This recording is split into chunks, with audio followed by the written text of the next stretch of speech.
Hello दोस्तों, नमस्कार। तो बात कर लेते हैं दिन भर की सारी बड़ी खबरों की, जहां सबसे पहले आपको बताएंगे बांग्लादेश की अंतरिम सरकार मोहम्मद यूनुस का भारत से बहुत बड़ा ऐलान है। दोस्तों, भारत से शेख हसीना के प्रत्यर्पण की करेंगे मांग, क्या करेगी मोदी सरकार? तो वहीं बताएंगे दुनिया देखेगी भारत का दम, डीआरडीओ ने किया लंबी दूरी की हाइपरसोनिक मिसाइल का सफल परीक्षण। जी हाँ, तो वहीं बताएंगे ब्रिटेन के पूर्व पीएम लिज ट्रस ने कहा कि भारत ने ब्रिटेन को पछाड़ दिया संकट में पश्चिमी देश। जी हाँ, तो वहीं बताएंगे आखिर किसने ये ऐसा कहा कि भारत सरकार अगर छूट दे दे तो तिरंगा लहरा देंगे। जी हाँ, काजी का बयान सुनकर उड़ जाएगी पाकिस्तान की नींद। जी हाँ, तो एक से एक बड़ी खबर आपको बताने वाले हैं, बस आप वीडियो के लास्ट तक बने रहेगा। और खबरों में आगे बढ़ने से पहले देश भारत का निरंतर समर्थन करते तो वीडियो को लाइक करके चैनल को सब्सक्राइब करके बेल आइकन दबा के कमेंट में जय हिंद अवश्य कह दीजिएगा। बात करें पहली बड़ी खबर की, जहां प्रधानमंत्री मोदी नाइजीरिया से रवाना, अगला पड़ाव ब्राजील की ओर। जी हाँ, G20 समिट में होंगे शामिल। दोस्तों, प्रधानमंत्री नरेंद्र मोदी जी अफ्रीकी देश नाइजीरिया से रवाना हो चुके हैं। उन्हें यहाँ दूसरे सबसे बड़े राष्ट्रीय सम्मान grand commander of the order niger से सम्मानित किया गया। नाइजीरिया से प्रधानमंत्री ब्राजील की राजधानी रियो डी जेनेरियो के लिए रवाना हो चुके थे। यहाँ वे G20 देशों के सम्मेलन में शामिल होने जा रहे हैं। दोस्तों, प्रधानमंत्री मोदी जी का ये सम्मान पाने वाले दूसरे विदेशी गणमान्य व्यक्ति बन चुके हैं। ये पहली बार है जब किसी भारतीय प्रधानमंत्री को नाइजीरिया ने ये सम्मान दिया है। ऐसे में पुरस्कार मिलने के बाद क्या कहा प्रधानमंत्री मोदी ने, आपको बता दें। उन्होंने कहा कि नाइजीरिया द्वारा grand commander of the order of the niger पुरस्कार से सम्मानित किए जाने पर बहुत मुझे गर्व है। मैं इसे बहुत विनम्रता से स्वीकार करता हूं और भारत के लोगों को समर्पित करता हूं। ये किसी देश द्वारा प्रधानमंत्री मोदी को दिया गया 17वां अंतर्राष्ट्रीय पुरस्कार है। मोदी से पहले महारानी एलिजाबेथ एकमात्र विदेशी गणमान्य व्यक्ति थी जिन्हें 1969 में grand commander of the order of the niger से सम्मानित किया गया था।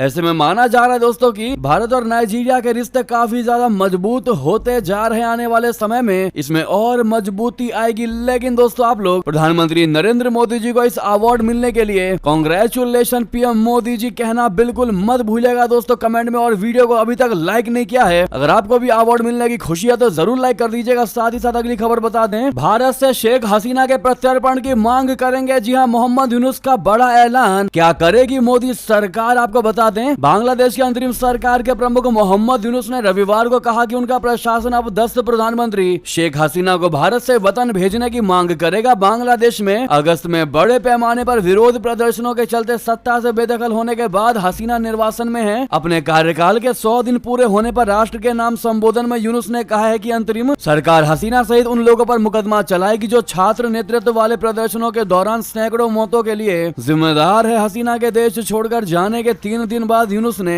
8 अगस्त को अंतरिम सरकार के प्रमुख का पदभार संभाला था। उन्होंने कहा कि न केवल प्रदर्शन में हुई मौतें बल्कि हसीना के सत्ता में रहने के दौरान कथित तौर पर जबरन गायब किए गए लोगों सहित मानवाधिकारों के सभी अन्य उल्लंघनों की जांच की जाएगी। बांग्लादेश ने हसीना और उनके सहयोगियों की गिरफ्तारी के लिए रेड कॉर्नर नोटिस जारी करने में वैश्विक पुलिस संगठन इंटरपोल से मदद मांगी है। नोबेल शांति पुरस्कार से सम्मानित यूनुस ने कहा कि हम भारत से तानाशाह शेख हसीना को स्वदेश भेजने की मांग करेंगे। मैंने अंतर्राष्ट्रीय आपराधिक न्यायालय यानी ICC के मुख्य अभियोजक करीम खान के साथ इस मुद्दे पर चर्चा की थी। हसीना और उनके करीबी सहयोगी देश में कई आपराधिक आरोपों का सामना कर रहे हैं। तो वहीं यूनुस के नेतृत्व वाली सरकार भी इस मामले को ICC को सौंपने पर जोर दे रही है। जी हाँ, यूनुस ने कहा कि उनकी सरकार का सबसे महत्वपूर्ण काम एक निर्वाचित सरकार को सत्ता सौंपने के लिए चुनाव कराना है, लेकिन उन्होंने कोई समय सीमा नहीं बताई। उन्होंने कहा कि उनका प्रशासन सबसे पहले चुनावी प्रणाली सहित विभिन्न क्षेत्रों में सुधार लाएगा। यूनुस ने वादा किया कि एक बार चुनावी सुधार पूरे हो जाने के बाद नए चुनाव के लिए खाका पेश किया जाएगा। जी हाँ, तो वहीं आपको बता दें, दुनिया देखेगी अब भारत का दम, डीआरडीओ ने किया लंबी दूरी की हाइपरसोनिक मिसाइल का सफल परीक्षण। जी हाँ, 16 नवंबर 2024 को डीआरडीओ यानी रक्षा अनुसंधान और विकास संगठन ने ओडिशा के तट से दूर डॉक्टर APJ अब्दुल कलाम द्वीप से अपनी लंबी दूरी की हाइपरसोनिक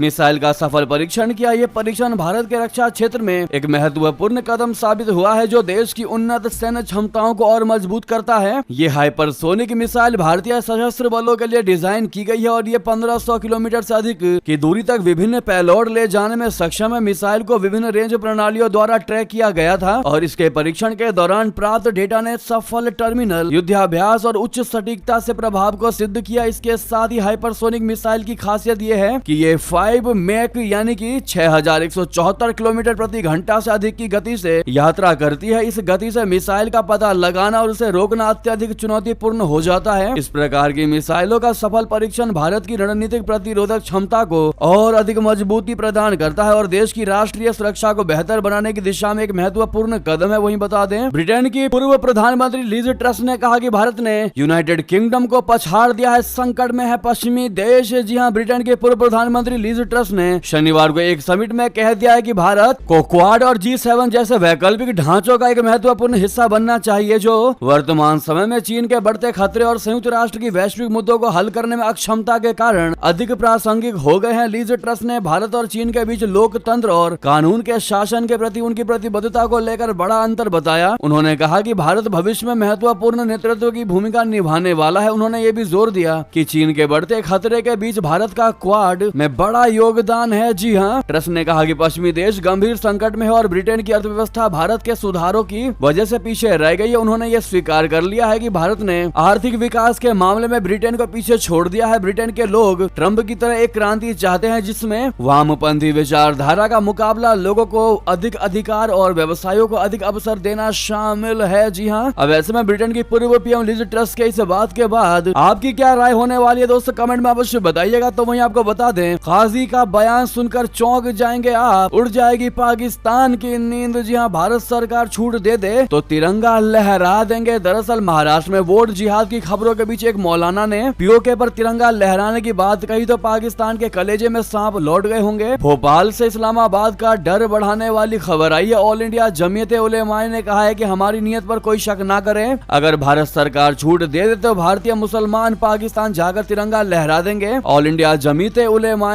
के प्रदेश अध्यक्ष काजी अनस ने कहा कि हमारी देशभक्ति देखनी है तो सरकार छूट दे दे, कराची में तिरंगा फहरा देंगे। जी हाँ, तिरंगा फहराने वाले भाईजान का पाकिस्तान में खौफ चल रहा है। इससे ठीक पहले पाकिस्तान को एक और शौक लगा जब पाकिस्तानी कब्जे वाले कश्मीर में उसकी करारी हार हुई। पाकिस्तान ने चैंपियंस ट्रॉफी के प्रदर्शनी दौरे का नया शेड्यूल जारी किया जिसमें पीओके का कोई भी इलाका शामिल नहीं है। पाकिस्तान में चर्चा चल रही है कि पाकिस्तानी आर्मी के इशारे पर ट्रॉफी को पीओके ले जाने का प्लान तैयार किया गया था जो शुरू होने से पहले ही फेल हो गया। जी हाँ, पाकिस्तान ने पीओके के 3 इलाकों में ट्रॉफी ले जाने का ऐलान किया था। हालांकि आईसीसी यानी इंटरनेशनल क्रिकेट काउंसिल में भारत ने विरोध किया तो पाकिस्तान क्रिकेट बोर्ड ने फटाफट सरेंडर कर दिया, अब नया शेड्यूल जारी कर दिया। वहीं आपको बता दें, अमेरिका ने भारत को लौटाई 1440 प्राचीन वस्तुएं, मूर्तियां भी इनमें शामिल। 84 करोड़ रुपए से अधिक है इनकी कीमत। दोस्तों, तस्करी के जरिए अमेरिका पहुंची भारत की कम से कम 1440 पाकिस्तान वस्तुएं जल्द ही स्वदेश वापस लाई जाएंगी। इनकी कुल कीमत $1 करोड़ यानी कि 84 करोड़ 47 लाख रुपए आंकी गई है। Manhattan district attorney Alvin L Bragg junior ने बताया कि ये वस्तुएं न्यूयॉर्क सांस्कृतिक संपत्ति, कला और पुरावशेष समूह की सुरक्षा जांच समूह पर्यवेक्षक अलेक्जेंड्रा डी आर्म्स की मौजूदगी में भारतीय महावाणिज्य दूतावास के अधिकारी मनीष कुलहरी को सौंप दिए गए। दोस्तों, ब्रैग ने बताया कि ये वस्तुएं कई आपराधिक तस्करी नेटवर्क की जांच में बरामद की गई। तस्करों में सुभाष कपूर और नैन्सी विनर भी शामिल थे। बैग के मुताबिक इस साल के शुरुआत में बरामद करीब 600 प्राचीन वस्तुएं भी भारत को जल्द ही लौटा दी जाएंगी। वहीं आपको बता दें, सऊदी अरब में 100 से भी ज्यादा विदेशियों को मौत की सजा सबसे ज्यादा पाकिस्तान से है। जी हाँ, लेकिन भारत से क्या है, कितने लोग हैं आपको बता दें, सऊदी अरब ने इस साल 100 से भी ज्यादा विदेशियों को मौत की सजा दी है। इसे सऊदी अरब में दिए जाने वाले मृत्यु दंड के आंकड़ों में अभूतपूर्व वृद्धि के तौर पर देखा जा रहा है। आधिकारिक सऊदी प्रेस एजेंसी ने बताया है कि शनिवार को दक्षिण पश्चिमी क्षेत्र नजरान में एक यमनी नागरिक को मौत की सजा दी गई जो देश में ड्रग्स की तस्करी करने का दोषी था। राज्य मीडिया रिपोर्टों से जुटाए गए आंकड़ों के अनुसार 2024 में अब तक मारे गए विदेशियों की संख्या 101 हो गई है। एएफपी की रिपोर्ट के मुताबिक ये 2023 और 2022 के आंकड़ों से लगभग तिगुनी है, जब सऊदी अधिकारियों ने हर साल 34 विदेशियों को मौत की सजा दी थी। दोस्तों, वहीं आपको बता दें, उत्तर कोरियाई तानाशाह किम जोंग उन की क्रूर बहन ने फिर ललकारा, बढ़ गया तनाव, कह दिया दक्षिण कोरिया को चुकानी पड़ेगी कीमत। जी हाँ, दुनिया की सबसे खतरनाक महिला कहे जाने वाली किम यो जोंग एक बार फिर से चर्चा में। उत्तर कोरिया के नेता किम जोंग उन की बहन ने दक्षिण कोरिया को फिर से चेतावनी दी है। किम यो जोंग ने कहा है कि प्रोपेगेंडा की बड़ी कीमत उसे चुकानी पड़ेगी। योनहाप समाचार एजेंसी की रिपोर्ट के मुताबिक उत्तर की सत्तारूढ़ वर्कर्स पार्टी की केंद्रीय समिति की उप विभाग निदेशक किम यो जोंग ने यह बात कही। उन्होंने दक्षिण कोरिया पर सीमा से सटे क्षेत्रों में राजनीतिक आंदोलन के पर्चे और गंदी चीजें गिराए जाने का आरोप लगाया। उत्तर की कोरियन सेंट्रल न्यूज एजेंसी द्वारा दिए गए बयान में उन्होंने बेहद ही कड़े शब्दों का इस्तेमाल करते हुए कहा कि हम ROK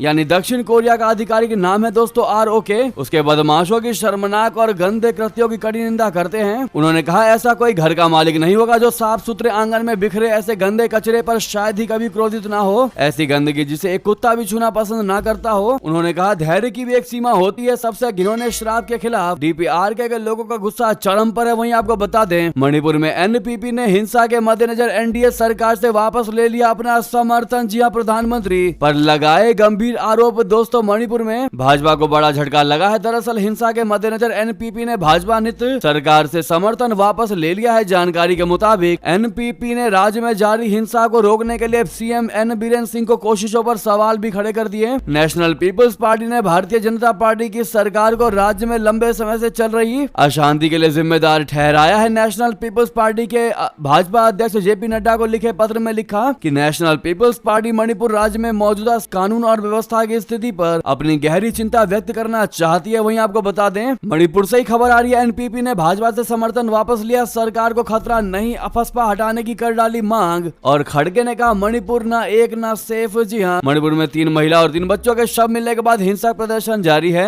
इस बीच राज्य की भाजपा सरकार में शामिल नेशनल पीपल्स पार्टी ने समर्थन का ऐलान किया। 60 सदस्यों वाले मणिपुर विधानसभा में NPP के 7 सदस्य हैं जो भाजपा सरकार को समर्थन दे रहे थे। भाजपा के पास 32 सदस्य हैं जबकि बहुमत का आंकड़ा 31 है। ऐसे में सरकार को फिलहाल खतरा नहीं है। इससे पहले गृह मंत्री अमित शाह नागपुर की 4 रैलियां रद्द करके दिल्ली लौट आए हैं। वे राज्य की सुरक्षा व्यवस्था को लेकर मीटिंग करेंगे। वहीं केंद्रीय रिजर्व पुलिस बल यानी CRPF प्रमुख अनीश दयाल को हालात का जायजा लेने के लिए भेजा जा रहा है। इसी बीच राज्य सरकार ने केंद्र से सशस्त्र बल विशेषाधिकार अधिनियम वापस लेने को कहा है। हिंसा के कारण केंद्र सरकार ने 14 नवंबर को इम्फाल वेस्ट, इम्फाल ईस्ट, जीरीबाम, कांगकोपी और बिष्णुपुर जिलों के सेकमाई, लामसांग, लालमलाई, चिरीबाम, लीमाखोंग और मोइरांग पुलिस थानों इलाकों में अफस्पा लगाया था। वहीं आपको बता दें इजरायली प्रधानमंत्री नेतन्याहू के घर में फ्लेयर बम से बड़ा हमला, 8 सेकंड में सब हुआ धुआं धुआं। जी हाँ, इजरायली प्रधानमंत्री नेतन्याहू के घर पर बमों से किया गया बहुत बड़ा अटैक। रक्षा मंत्री ने कहा दुश्मन ने पार कर दी सभी हदें। जी हाँ, इजरायल के प्रधानमंत्री नेतन्याहू ने जिस तरह गाजा लेबनान में कहर बरपाया है उसके बाद ही उसके दुश्मन बौराए हुए हैं। नेतन्याहू से किसी भी कीमत पर बदला लेना चाहते हैं। इजरायल टाइम्स के रिपोर्ट के मुताबिक नेतन्याहू को नुकसान पहुंचाने के लिए उत्तरी इजरायली शहर कैसरिया में इजरायली प्रधानमंत्री बेंजामिन नेतन्याहू के घर की ओर से फ्लेयर बम दागे गए जो बगीचे में गिर गए। इसकी जानकारी पुलिस ने शनिवार को दी। ये एक बयान में कहा गया कि ना तो प्रधानमंत्री नेतन्याहू और न ही उनका परिवार हमले के वक्त मौजूद था और किसी नुकसान की खबर नहीं है। ऐसा दूसरी बार हुआ है दोस्तों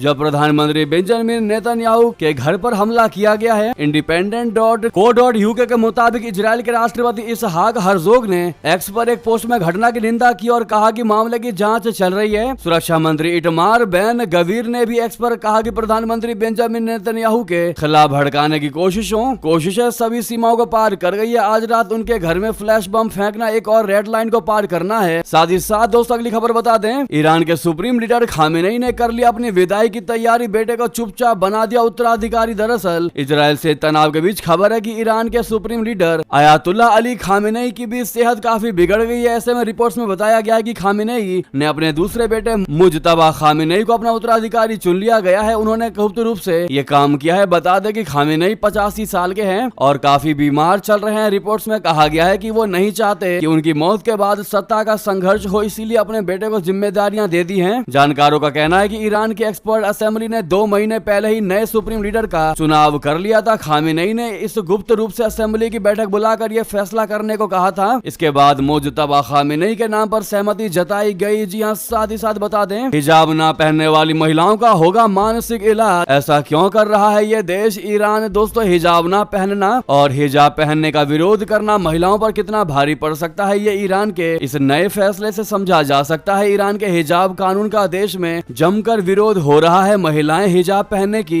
प्रतिबद्धता लाने वाले इस कानून के खिलाफ खुलकर सड़कों पर उतर आई है। वहीं ईरान की सरकार इन महिलाओं के कानून को कुचलने के लिए हर संभव कोशिश कर रही है। अब तो आलम ये हो चुका है कि ईरान ने ऐसी महिलाओं को मनोरोगी मान लिया है जो हिजाब का विरोध कर रही है। साथ ही उनका मनोचिकित्सीय उपचार करने का फैसला भी ले लिया है और इसके लिए ईरान ने देश भर में क्लिनिक खोलने की योजना बनाई है जिनका नाम वो हिजाब रिमूवल ट्रीटमेंट क्लिनिक रखेगा। तो ये नई करतूत नजर आ रही है दोस्तों ईरान की। तो वहीं बता दें गाजा में इजरायली हवाई हमले से दर्जनों लोगों की मौत। बेरूत में हिजबुल्लाह का मुख्य प्रवक्ता भी ढेर। जी हाँ, रविवार को उत्तरी गाजा के बेत लाहिया इलाके में एक बहुमंजिला रिहायशी इमारत पर इजराइल के हवाई हमले में दर्जनों फलस्तीनी नागरिकों की मौत हो गई और कई घायल हो गए। स्थानीय अधिकारियों और चिकित्सा कर्मियों ने बताया कि इस हमले में 72 लोगों की जानें चली गई है। हिजबुल्लाह के एक अधिकारी के मुताबिक मध्य बेरूत में हुए इजरायली हमले में चरमपंथी समूह के मुख्य प्रवक्ता की मौत हो गई। गाजा की हमास द्वारा संचालित मीडिया कार्यालय के अनुसार रविवार सुबह इस हमले ने एक ऐसी इमारत को निशाना बनाया जिसमें 6 परिवार रह रहे थे। हालांकि इन आंकड़ों की स्वतंत्र पुष्टि न हो सकी। वहीं बता दें, अमेरिका के दरवाजे पर चीन ने कर दिया बहुत बड़ा खेल। पेरू में बनाया महाकाय बंदरगाह, ट्रंप के सामने ड्रैगन की खुली चुनौती। जी हां, चीन ने अमेरिका में डोनाल्ड ट्रंप के राष्ट्रपति बनने से ठीक पहले बड़ा कदम उठाया है। चीन के राष्ट्रपति जिनपिंग ने अमेरिका के पड़ोसी लैटिन अमेरिका महाद्वीप में एक बेहद विशालकाय बंदरगाह का उद्घाटन कर दिया। ये बंदरगाह दक्षिण अमेरिकी देश पेरू में बनाया गया है, जो कभी अमेरिका का करीबी हुआ करता था, लेकिन अब उससे मुंह मोड़ रहा है। विश्लेषक अमेरिका के इतने करीब बंदरगाह बनाने को चीन का निर्णायक कदम बता रहे हैं। यही नहीं, कई विश्लेषक ये भी आशंका जता रहे कि आने वाले समय में यहाँ चीन की नौसेना कभी भी पहुंच सकती है। साथ ही जासूसी को भी अंजाम दिया जा सकता है। चीन के बनाए इस पोर्ट को नाम चानकाय है और ये प्रशांत महासागर के तट पर बनाया गया है। इससे पहले डोनाल्ड ट्रंप जब चुनाव प्रचार कर रहे थे तब उन्होंने ये ऐलान किया था कि वो चीन में बने सामानों पर 60% टैरिफ लगाएंगे। अब अमेरिका के ही दरवाजे पर चीन आकर खड़ा हो गया है दोस्तों और खेल कर दिया है। इस नए बंदरगाह से चीन ने पूरी उत्तरी अमेरिका को ही काटकर नया व्यापार मार्ग खड़ा कर दिया। साथ ही साथ बता दें, बांग्लादेश में हिंदुओं के खिलाफ बढ़ती नफरत या उनके अस्तित्व को खत्म करने की बहुत बड़ी चल रही है साजिश। बता दें, बांग्लादेश में हिंदुओं के खिलाफ बढ़ती हिंसा और कट्टरपंथी मानसिकता एक नई दिशा में बढ़ रही है। ढाका में कट्टरपंथियों ने अब खुलेआम हिंदुओं के खिलाफ साजिशें रचने की शुरुआत कर दी और हिंदुओं के खिलाफ नफरत फैलाने वाले ये बयान दिन ब दिन हिंसक होते जा रहे हैं। बांग्लादेश के छात्र संगठन अब सड़कों पर इस्कॉन यानी हिंदू धर्म के एक प्रमुख संगठन इस्कॉन को बैन करने की मांग कर रहे हैं और कुछ ने तो यहाँ तक कह दिया है कि इस्कॉन के हिंदुओं को मार डालो। ये घटना बांग्लादेश में हिंदू अल्पसंख्यक समुदाय के खिलाफ कट्टरपंथियों द्वारा लगातार बढ़ाए जा रहे दबाव का हिस्सा है। हाल ही में बांग्लादेश के कट्टरपंथी संगठन हिफाजत-ए-इस्लाम ने सड़कों पर उतरकर इस्कॉन के खिलाफ नारे लगाए थे और इस संगठन के सदस्य हिंदू धर्म के अनुयायियों को अब गला काटने की धमकी दिया जा रहा है। दोस्तों वहीं बता दें, बुरी तरह हारे पर नहीं छोड़ेंगे राजनीति। महिंदा राजपक्षे ने चुनाव के बाद ये क्या कह दिया श्रीलंका में। दोस्तों, श्रीलंका के 2 बार रहे राष्ट्रपति, साथ में 2 बार रह चुके प्रधानमंत्री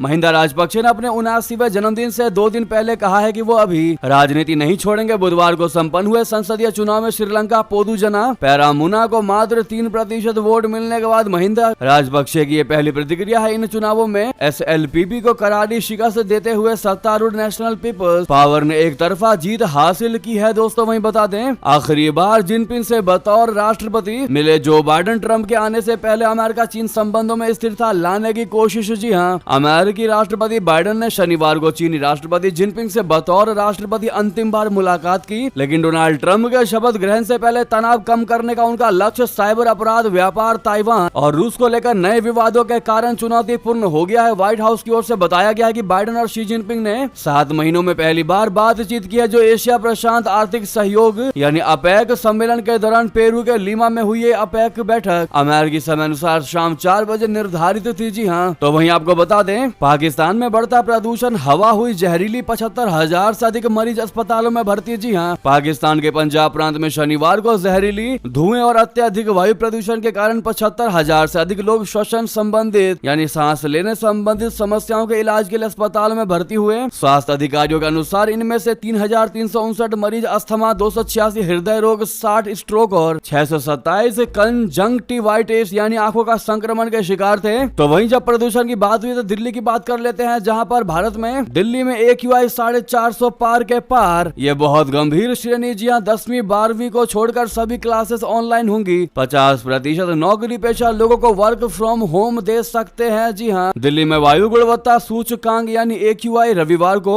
गंभीर प्लस स्तर से ऊपर पहुंच गया है, जिसके बाद CAQM ने प्रदूषण पर लगाम लगाने के लिए सोमवार से यानी आज से ग्रेप फोर्थ के नए नियम लागू करने का ऐलान कर दिया है, जो सुबह 8 बजे से लागू हो चुके हैं, जिसके तहत दिल्ली में ट्रकों की एंट्री बैन हो जाएगी। हालांकि जरूरी सेवाएं देने वाले सभी LNG, CNG, electric, BS6 diesel ट्रकों को प्रवेश की अनुमति होगी। साथ ही सोमवार से सभी स्कूलों को ऑनलाइन मोड पर क्लासेस शिफ्ट करने की अपील की है। प्रदूषण नियंत्रण के नियमों की घोषणा वायु गुणवत्ता प्रबंधन आयोग यानी CAQM ने की है। साथ ही दिल्ली सरकार से वाहनों के ऑड इवन नियम लागू करने और कक्षा 6 से 9 और 11 की क्लासेस को ऑनलाइन मोड में चलाने की अपील की है। ट्रकों की एंट्री और सड़कों पर BS4 वाहनों के चलने के अलावा ग्रैप फोर्स के तहत कई प्रतिबंध लगाए जाएंगे। जी हाँ, बाकी डिटेल्स आप स्क्रीन पर देख ही पा रहे हैं। साथ ही साथ बता दें, मां वैष्णो देवी जानने वाले श्रद्धालुओं के लिए बड़ी खबर, रेलवे श्रीनगर तक बढ़ाएगा 32 फेरे। जी हाँ, कश्मीर घाटी में ट्रेनों का परिचालन करने के लिए इंडियन रेलवे युद्ध स्तर पर तैयारी कर रही है। रेलवे की योजना है कि श्रीनगर रेलवे स्टेशन तक ट्रेनें चलें। वंदे भारत एक्सप्रेस को श्रीनगर तक चलाने के लिए प्लानिंग कर ली गई है, यानी वंदे भारत पहली ट्रेन होगी जो श्रीनगर तक चलेगी। इसके अलावा वो और कौन कौन सी ट्रेनें श्रीनगर तक चलाई जा सकती है, इसके आकलन को लेकर भी इंडियन रेलवे ने काम शुरू कर दिया है। जिन ट्रेनों का विस्तार किया जाना है वे अभी तक जम्मू और श्री माता वैष्णो देवी कटरा रेलवे स्टेशन तक ही जा रही है। रेलवे की योजना सिरे चढ़ते ही वैष्णो देवी जाने वाले भक्त श्रीनगर भी घूमने जा सकेंगे। इससे टूरिज्म को फायदा होगा। इसी बीच दोस्तों, ये थे की सारी बड़ी खबरें। आपको खबर कैसी लगी कमेंट में बताना बिल्कुल मत भूलिएगा, और इस वीडियो को लाइक करके चैनल को सब्सक्राइब करके बेल आइकन दबा के कमेंट में जय हिंद अवश्य कहिएगा। मिलता अगली खबर में, यहाँ तक बने रहने के लिए आप सभी का बहुत बहुत धन्यवाद। जय हिंद, जय भारत।